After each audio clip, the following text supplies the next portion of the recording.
What changes when a country stops treating another state like a rival and starts treating part of that state like a terrorist network? Because once that line is crossed, the headline is no longer just about Iran or Britain. It is about a new way the world punishes power. If you like videos that slow big news down and make the hidden meaning clear, tap like, subscribe, and send this to one friend who follows world affairs as closely as you do. On the surface, this story sounds simple. The United Kingdom has designated Iran's Islamic Revolutionary Guard Corps, the IRGC, as a terrorist organization under a new legal framework. Many people saw that headline and thought, okay, more sanctions, more political drama, more angry statements from both sides. But if that is all we see, we miss the deeper shock of what just happened. The IRGC is not some underground cell hiding in caves. It is not a fringe militia operating in the shadows of a weak state. It is part of the Iranian state itself. It answers directly to the top of the system. It has military power, intelligence reach, economic influence, and a long history of operating through partners and proxy groups across the region. So when Britain puts the IRGC in the same legal space normally used for violent extremist organizations, it is doing more than sending a message. It is redrawing the boundary between diplomacy and criminality. And that is the real heart of this story. This is not just about whether the British government dislikes the Iranian regime. That is old news. This is about why London felt the old tools were no longer enough. This is about why a government that had debated this move for years suddenly decided that now was the moment to act. And most importantly, this is about what happens next when a state decides that a branch of another state should be handled not just with pressure, not just with sanctions, but with the language of terrorism, prosecution, prison, and domestic security. To understand why this matters, we need to begin with what the IRGC actually is. After Iran's 1979 revolution, the new Islamic Republic did not want to rely only on the old national army. Revolutions rarely trust inherited institutions. So the regime built a second center of force, one designed not simply to defend borders, but to defend the revolution itself. That force became the Islamic Revolutionary Guard Corps. Over time, it grew into far more than a military body. It developed its own intelligence role, its own foreign operations arm, and deep ties to Iran's political and economic system. The part of the IRGC most people outside Iran have heard about is the Quds Force.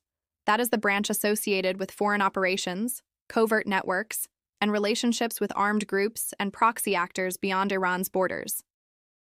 For decades, Western governments, Gulf states, Israeli officials, and many Iranian dissidents have argued that the Quds Force helped build and guide a system of indirect pressure. Instead of confronting stronger enemies in a classic war, Iran often relied on deniable pressure, influence networks, and partner groups. That strategy was not accidental. It became one of the central ideas behind how the Iranian security system projected power. So when British officials say the IRGC has long experience using proxies, criminal intermediaries, and intimidation, they are not describing some random one-off event. They are describing what many analysts see as a key part of the organization's method. But here is where the story becomes more specific and more urgent. The UK government says this move is not just about events in the Middle East. It says this is about activity on British soil. According to the British government, the IRGC was linked to threats, intimidation, and proxy activity inside the United Kingdom itself. Officials said MI5 identified at least 20 potentially lethal Iran-backed plots against people in the UK over the last year. They also tied the IRGC's Quds Force to a group called the Islamic Movement of Companions of the Right, or IMCR, which publicly claimed several attacks at sites linked to Jewish and Israeli communities and Persian-language media. One of the most shocking incidents was the anti-Semitic arson attack on 4 Hatzolah ambulances in Golders Green. British officials say IRGC-linked actors almost certainly directed IMCR attacks across Europe. That claim changes the political temperature immediately. Because once a government tells its public, we are not dealing with a distant problem anymore, we are dealing with foreign state-backed violence and intimidation here at home, the argument moves from foreign policy to public safety. It becomes less about what message Britain wants to send abroad, and more about what powers Britain believes it needs to use at home. And that takes us to the legal question, which is much more important than it sounds. Why did Britain not do this earlier?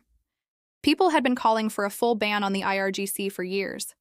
There were cross-party demands, there were strong speeches, there was pressure from campaigners, security hawks, and many critics of Tehran. Yet for a long time, the move did not happen. Why? Because the traditional legal route was built for a different kind of target. Older terrorism laws were shaped around non-state organizations. Their logic was aimed at groups outside formal governments: cells, networks, clandestine movements, violent ideologues, armed organizations with no recognized sovereign status. But the IRGC is embedded in a state. It is part of Iran's official security machinery. That created a serious legal and political problem. Britain could sanction the IRGC. Britain could condemn the IRGC. Britain could target individuals. But turning a state-linked body into something treated like a terrorist organization required a legal design that went beyond the old frame. So Britain built a new frame. Under the National Security State Threats Act 2026, combined with the wider National Security Act architecture, the government gave itself new powers to designate bodies involved in what it calls foreign power threat activity.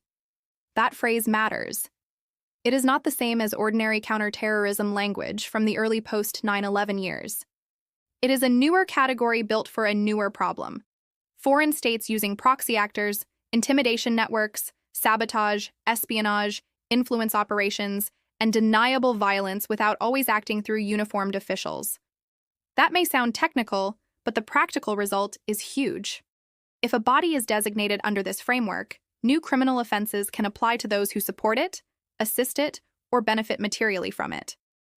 British officials said supporting or assisting such groups could bring prison terms of up to 14 years. Acts of sabotage carried out on behalf of designated groups could carry life imprisonment.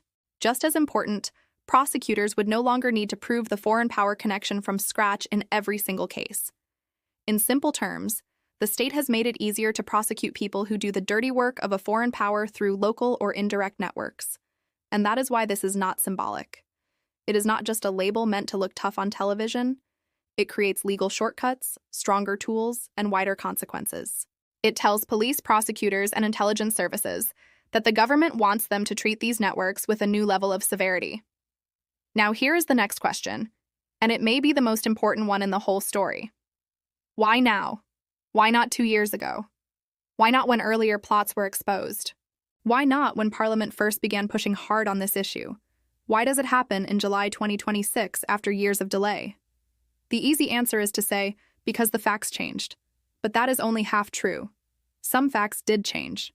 The UK says proxy attacks and hostile activity became more urgent. There were public incidents. There was visible pressure on Jewish communities and Persian-language media. There was a stronger case for saying this problem had crossed from intelligence concern into immediate domestic threat. But timing in geopolitics is never just about facts. It is also about cost. A policy can be morally argued for years and still sit untouched until the political price of using it falls low enough. That is usually how major state decisions happen. Not when the evidence first appears, but when acting becomes easier than delaying. And by mid-2026, the environment had changed dramatically. The United States had already designated the IRGC as a foreign terrorist organization back in 2019. That was controversial at the time because it broke a taboo. It meant one state was placing another state's official armed institution into a category usually reserved for non-state violent groups. Many diplomats worried that this would make future negotiation harder, because once you call part of another government terrorist, every future meeting becomes politically toxic. Then in early 2026, the European Union moved too. The EU Council formally added the IRGC to its terrorist list in February, bringing asset freezes and a ban on making funds or economic resources available to the group inside EU member states. That meant Britain was no longer staring at a totally unprecedented decision. Two major Western centers of power had already moved in the same direction, and on top of that, the wider regional climate was deteriorating fast. Strikes, naval tension, and growing pressure around the Strait of Hormuz pushed Iran and Western powers into a more dangerous phase. In moments like that, governments often stop worrying so much about preserving future diplomatic comfort. When relations are already close to the ground, the fear of making them worse begins to lose force. That does not mean the British move was fake or cynical. It means something more normal and more uncomfortable. It means the moral case and the political opportunity finally aligned. That is often how history moves. And before we go deeper, quick favor. If this breakdown is helping you see the story behind the headline, hit subscribe now, because the next video will unpack another major global event the same way, slowly, clearly, and without the noise. Now, once Britain made this move, the next layer of the story became unavoidable. What does this actually do to the relationship between states? For most of modern diplomacy, countries dealt with hostile governments through a familiar grammar. You sanction them. You expel diplomats. You hold talks through back channels. You threaten military action. You negotiate prisoner swaps. You pressure allies. You isolate officials. You gather intelligence. But you still, at some basic level, treat the other side as a state actor in the traditional sense. A terrorism designation changes that grammar. It says, "We are no longer dealing with you only as a difficult government. We are increasingly dealing with you as a source of criminalized threat." That matters because the language leaders use does not stay in speeches. It hardens into law, expectation, and public memory. Once the British state tells its public that the IRGC belongs in this category, every future British government will inherit that choice. Any prime minister years from now who wants quiet talks with Iranian security-linked figures will face a simple political attack from opponents. Why are you speaking to terrorists? Even if the strategic need for dialogue returns, the rhetorical room for it gets smaller. This is why designations are easier to start than to reverse. Sanctions can sometimes be adjusted. Channels can quietly reopen. Tempers can cool. But terrorism labels carry a moral charge that is hard to unwind. No politician wants to look weak. No government wants to be accused of normalizing a group it once said was beyond the pale. So the designation can outlive the crisis that produced it. It becomes part of the furniture of policy. That is one of the reasons this British move matters far beyond the next few weeks.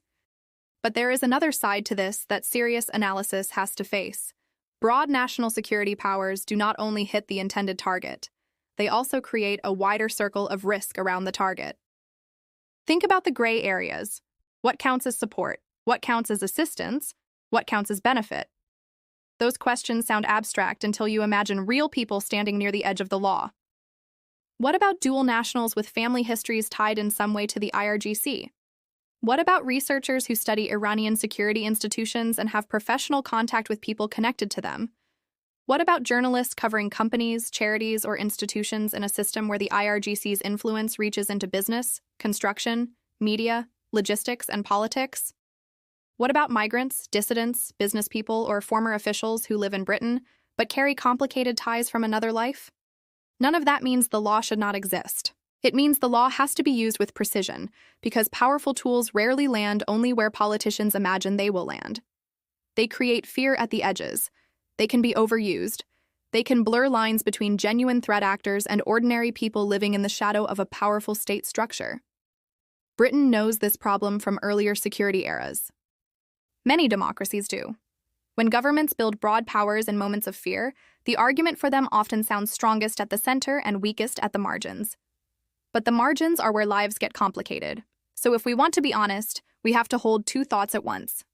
First, the UK's concern is not invented out of thin air. British officials have been warning for years about Iranian state-linked threats, intimidation of dissidents, surveillance, proxy activity, and assassination plots. There is a real security case behind this decision. Second, giving the state stronger legal tools always raises the question of how far those tools will stretch once the immediate outrage fades. That tension is not a flaw in the analysis. It is the analysis. Now let's widen the lens again and look at Iran itself. The Iranian system has long built part of its identity around resistance. Resistance to Western pressure. Resistance to American power. Resistance to British influence, which carries its own deep historical meaning inside Iranian political memory. The IRGC sits at the center of that story. It is not just a military institution. It is an ideological institution, one that presents itself as guardian, defender, and enforcer of the revolution. That makes this British designation especially explosive. Because from Tehran's point of view, this is not simply a legal move against a security organ. It is a symbolic attack on one of the core pillars of the Islamic Republic. And the Iranian government knows how to use that symbol. It can tell its own people, look, The West is not just pressuring us politically, it is criminalizing our sovereignty itself. Now, does the regime use that narrative cynically? Of course it does. But cynical narratives can still work if real events feed them. And this event feeds it. That is the quiet cost under many escalatory decisions.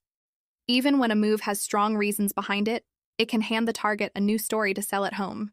That matters even more because Iran in 2026 is not a calm, stable state moving confidently through a normal period.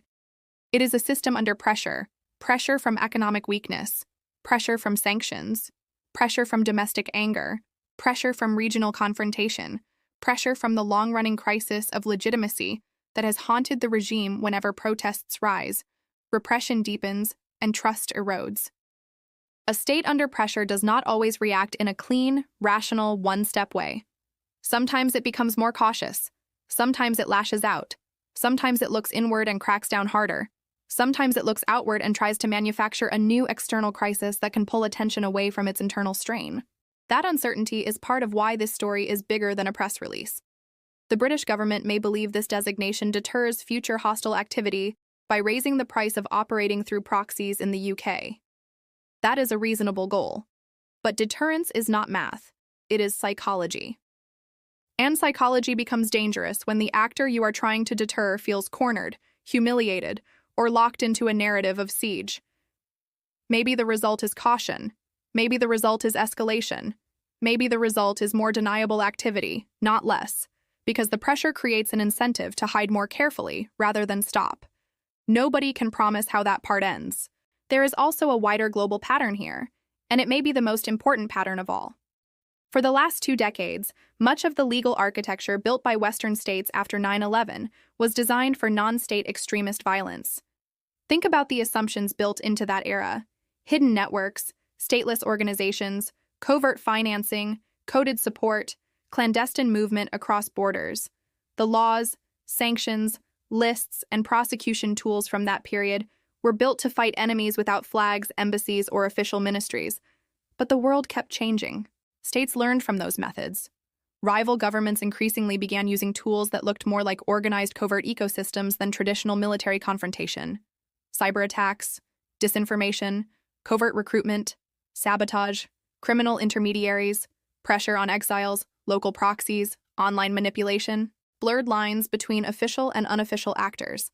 It became harder to separate the world of terrorism law from the world of state competition, and so the legal machinery started to migrate. What was designed for stateless violent networks is now being adapted for powerful states and state-linked organizations. That is the deeper shift Britain's IRGC decision reveals. We are watching the criminal law of counterterrorism merge with the strategy of geopolitical rivalry. That should make people pause. Not because every use of these powers is wrong, but because tools that are politically cheap are often used more often. A government can announce a designation far more easily than it can explain a formal war. It can change legal categories with less public debate than it would need for a large military step. It can sound strong without immediately putting large numbers of troops at risk. That makes these tools attractive, and attractive tools tend to spread. Today it is the IRGC under a state threats framework. Tomorrow it may be another state-linked body, another network, another category, another expansion. Each case may sound justified on its own terms, but over time, the boundary between adversary and outlaw begins to shift across the whole international system. That shift has consequences. If more states start treating parts of rival states as criminal terror entities, diplomacy gets thinner. Negotiation becomes harder to sell. De-escalation becomes less popular. Public debate becomes more moralized and less strategic.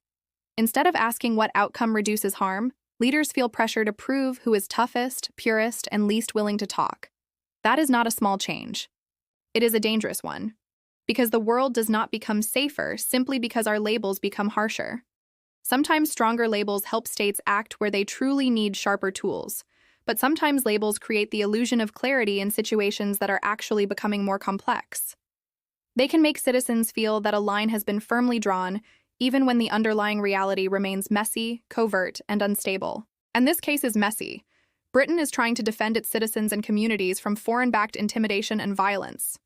That is real. Britain is also moving in step with a wider Western hardening against Iran. That is real too. Britain is also making future diplomacy more difficult by choosing a category that carries deep moral and legal finality. That is real as well. Three things can be true at once. The move can be understandable, it can be serious, and it can still create new risks.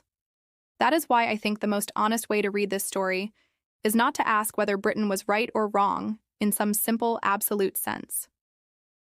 The more revealing question is this: what kind of world are states building when they increasingly fight each other through criminal designations, proxy laws, intelligence tools, and legal categories that blur war and policing?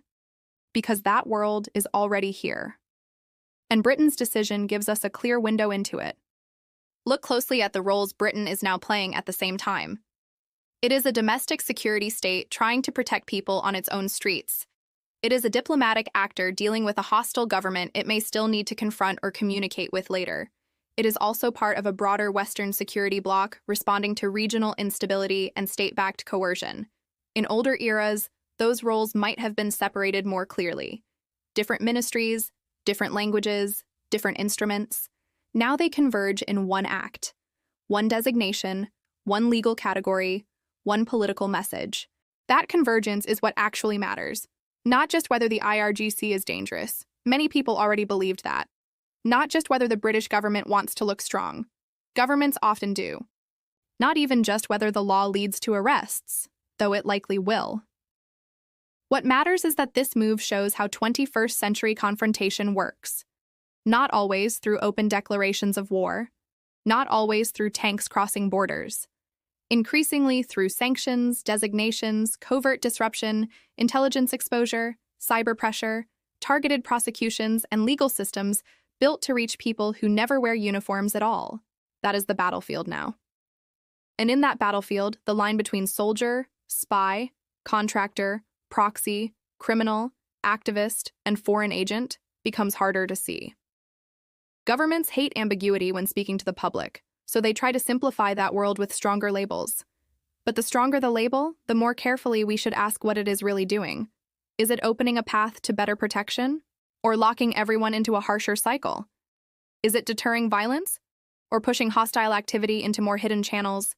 Is it defending law? Or transforming law into one more arena of geopolitical war? Those are not academic questions. They shape what comes next. Because if Iran-linked actors reduce operations in Britain, the UK government will say the strategy worked.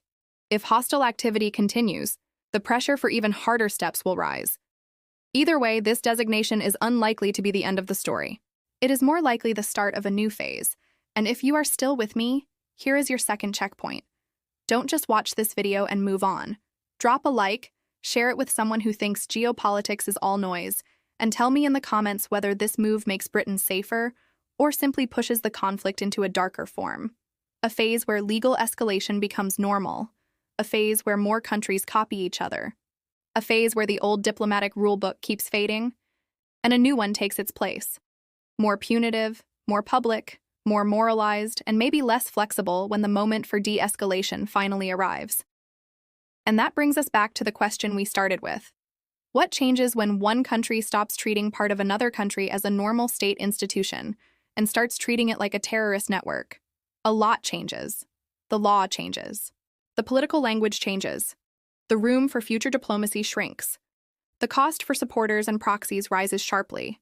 The risk for ordinary people near the edges of that system can rise too. And the wider world learns a lesson. The tools once used for non-state enemies are now fully entering the arena of state confrontation. So if you want the simplest answer to the title of this video, why did the UK designate the IRGC and what actually matters? The answer is this. Britain says it acted because it believes the IRGC and its proxies were linked to serious hostile activity, intimidation, and potentially lethal plots touching British soil. The new law gave it a legal mechanism that older terrorism rules did not provide. The regional climate made delay less attractive. Western allies had already moved in the same direction.